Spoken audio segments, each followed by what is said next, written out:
ज्या प्रकारे कल्याण डोंबिवलीमध्ये मनसेनी शिंदे शिवसेनेला पाठिंबा दिला आहे, खरं तर तुम्ही 4-5 महापालिका सोबत लढला, ठाकरे बंधू एकत्र लढले, असं असताना शिंदे शिवसेनेला मनसेनं पाठिंबा देणार, आपल्या पक्षाची नेमकी भूमिका काय आहे? आमच्या पक्षाची भूमिका फार वेगळी आणि कडवट आहे, ज्यानं महाराष्ट्राशी हिंदू हृदय सम्राट शिवसेना प्रमुख बाळासाहेब ठाकरेंशी मराठी माणसाशी गद्दारी आणि बेईमानी केली, त्यांच्याबरोबर कोणत्याही प्रकारचं राजकीय किंवा अन्य संबंध ठेवायचे नाही. महाराष्ट्राच्या गद्दारांना मदत होईल अशी भूमिका घ्यायची नाही. सत्ता येते आणि सत्ता जाते. आम्ही सत्तेसाठी हपापलेले लोक नाही, स्वतः राज ठाकरे नाही. त्याच्यामुळे आमच्या भूमिका स्पष्ट आहे. कल्याण डोंबिवलीचा विषय हा आलेला आहे समोर. तो अत्यंत चिंताजनक आहे. त्यांचं असं म्हणणं आहे की हा स्थानिक पातळीवरचा निर्णय आहे. असू शकेल. जर पक्षाच्या मूळ ध्येय धोरणाशी प्रतारणा करून कोणत्याही पक्षाचं स्थानिक म्हणून घेणारं नेतृत्व विपरीत भूमिका घेत असेल तर पक्ष नेतृत्वानं त्यांच्यावर कारवाई केली पाहिजे. मी सांगतो ना, पक्ष नेतृत्वानं त्यांच्यावर कारवाई केली पाहिजे. कायदेशीर पक्षातून निलंबित करण्याची. काँग्रेस पक्षाचे 12 नगरसेवकांनी भाजपबरोबर असंग करताच अंबरनाथला त्यांच्या पक्षानं ताबडतोब पक्षाच्या ध्येय धोरणाशी प्रतारणा केल्याबद्दल त्यांना पक्षातून काढून टाकलं. ही एक राजकीय व्यवस्था आहे. फक्त स्थानिक पातळीवरती निर्णय झाला असं सांगून हा विषय संपत नाही.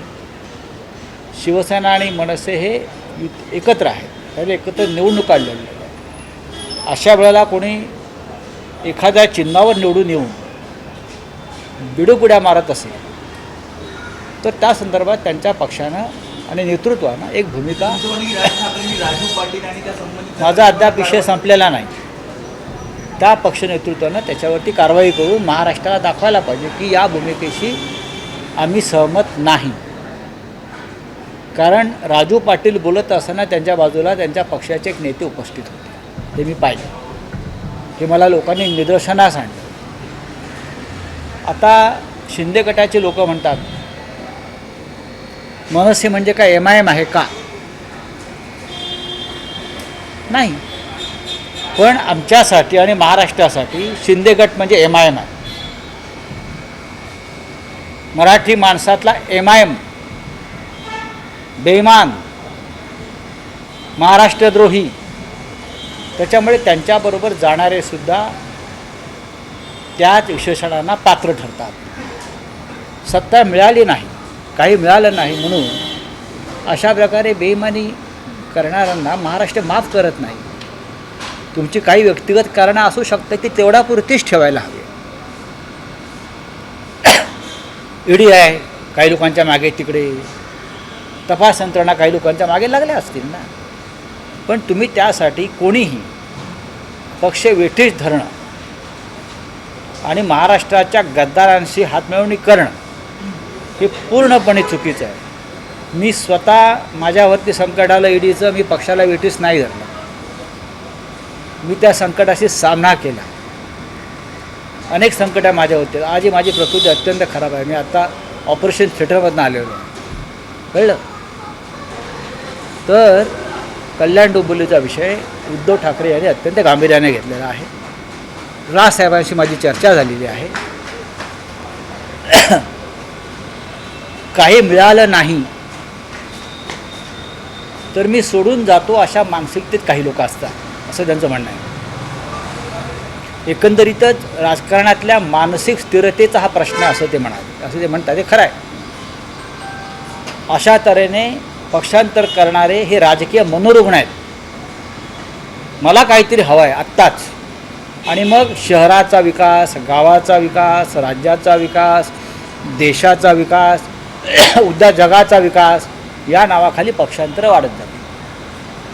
महाराष्ट्रामध्ये अशा पक्षांतराची कीड वेळीच रोखणं हे न्यायालयाचं काम असलं तरी आजसुद्धा सर्वोच्च न्यायालयानं माती खाल्लेली आहे. आज पुन्हा पक्षांतराच्या संदर्भात आजची तारीख ठरलेली असताना सुनावणी घेतली नाही आणि परत एकदा ही सुनावणी पुढे ढकलली. याला म्हणतात माती खाणं आणि देशाच्या रासाला हातभार लावणं. सर्वोच्च न्यायालय ते लावत आहे.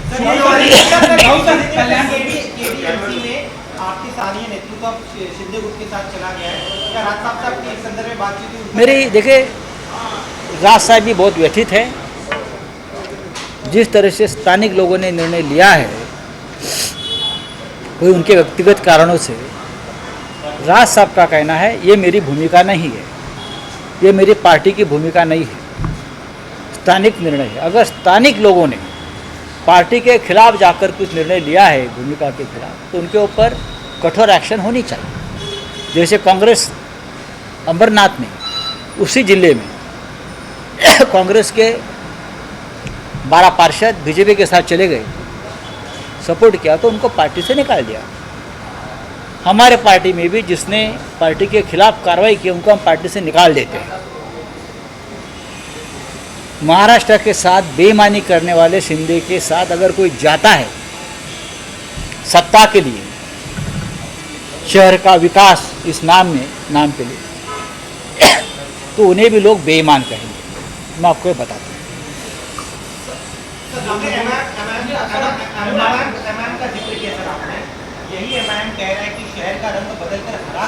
देखिए ये आज की बात नहीं है. आप एक दूसरे में विषय को मत डालो. शिंदे गुट के लोग कहते हैं कि MNS यानी MIM नहीं है. ठीक है, मैं मानता हूँ, लेकिन महाराष्ट्र के लिए शिंदे गट यानी MIM है. उनके साथ जाना ये बहुत बड़ी गलती वहाँ के लोगों ने की. सर सिंबल होने वाली थी, आपको लग रहा है पर्पसली डिले किया जा रहा है इस पूरे? हाँ, तो और क्या है, और क्या है. इस देश के सुप्रीम कोर्ट से जनता का विश्वास उठ चुका है.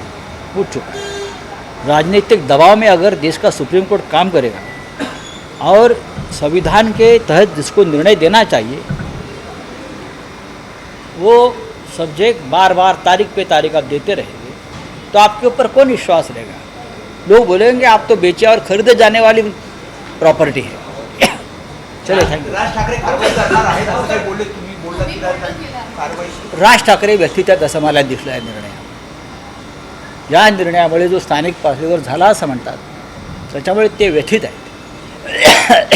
शेवटी त्यांचंही म्हणणं आहे की प्रत्येकाला आपण काही देऊ शकत नाही, देण्याच्या स्थितीत नाही आणि मला आत्ता पाहिजेच, नाही दिलं तर जातो, या भूमिकेत मानसिक अस्थिरतेचं हे लक्षण आहे. इतर ठिकाणी सुद्धा असं होऊ शकतं, यासाठी खबरदारी घेतात. मुंबईत असं होणार नाही. मुंबईत असं होणार नाही, मी वारंवार सांगतो. पण कल्याण डोंबिवलीत जे घडलं आहे ते अत्यंत वाईट आहे. पण लक्षात घ्या, शेवटी महाराष्ट्राची सत्ता ही पूर्णपणे देवेंद्र फडणवीस यांच्या हातात आहे. त्यांना जर हा निर्णय पटला नाही कल्याण डोंबिवलीचा, तर ज्या उदात्त हेतूने पक्षांतर किंवा हे पाठिंब्याचे प्रकरणं घडलेली आहेत त्यांच्या मागे फार मोठा ससेमिरा लागू शकतो.